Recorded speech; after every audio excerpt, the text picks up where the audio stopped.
Alright, we're going to fill in some lettering that we did on a laser cut project yesterday. Today we're going to go back and fill in a couple of things that I stopped the laser from doing just because it takes a little bit too long and I wanted to move on to the next project.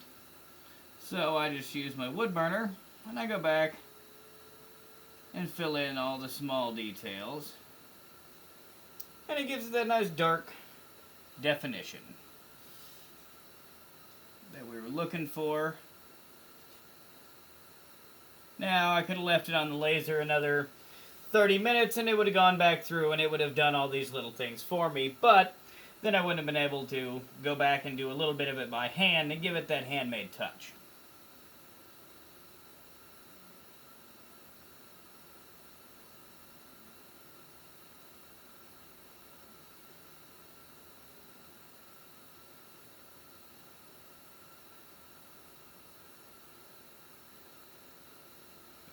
But as you can see, I don't really hang out too long on much of anything, just long enough. Now, I do use a wood burner that is fully adjustable, so I've got a lot larger of a heat range than most of you might if you're starting with a smaller application or like a hobbyist's wood burning pyrography pen, you know, whatever you really like to call it.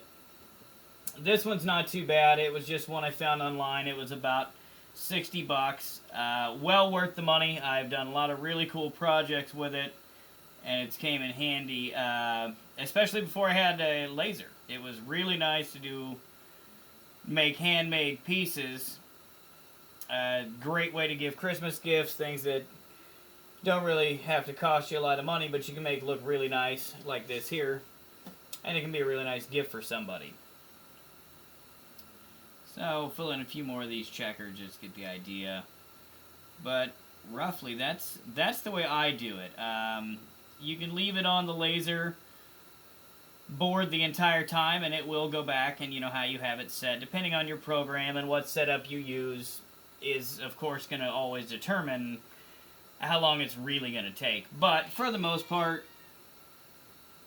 you can leave it on the laser long enough, and it'll run its full course, and it'll do what it should, and it'll fill all this in for you.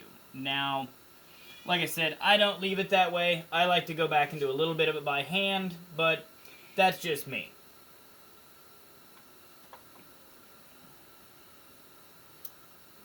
And you can give them in, and then after, once you're done, you get everything there. I take wet sand, 1,000, 1,200 grit paper, and I don't get it wet, but I will give it a light scuff once I'm done burning everything in the picture that I want, just so it's a nice smooth surface to start the staining and poly or clearing process, whichever application it's going for, being inside, outside, depends on what we seal it with. But at the end of the day, it does turn out really nice and it makes a really great gift.